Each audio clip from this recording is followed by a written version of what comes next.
Sabri Zamil Al-Mindhiri, elimu kwa dalili. Kwamba amezaliwa katika mji wa Tirmidhi.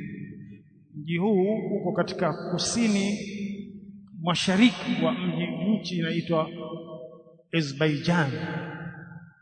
Kwa hiyo ni sehemu hiyo Tirmidhi.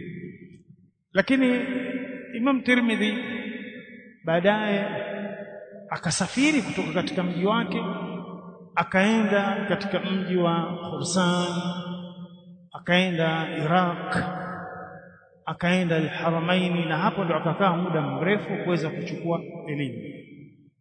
Akasoma kwa Imam Bukhari, akasoma vile vile kwa Imam Muslim, akasoma kwa maimamu mwingine mbalimbali, mwisho akaweza kuwa ni mtu hiyo.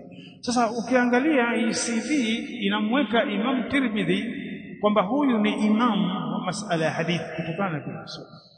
Sasa na wewe ukitaka kujua kwamba huyu vipi, mbona maidha makali, mbona anatoka povu katika klipu hii, sasa rudi kwamba huyu nani,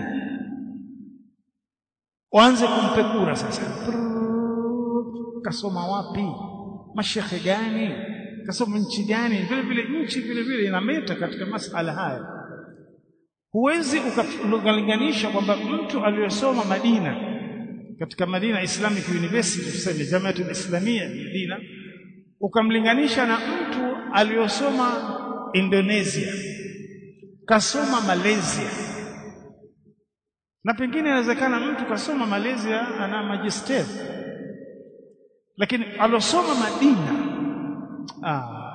kwa sababu ameichukua elimu katika watu ambao walikuwa thika, wale wenye kuaminika katika hali zote.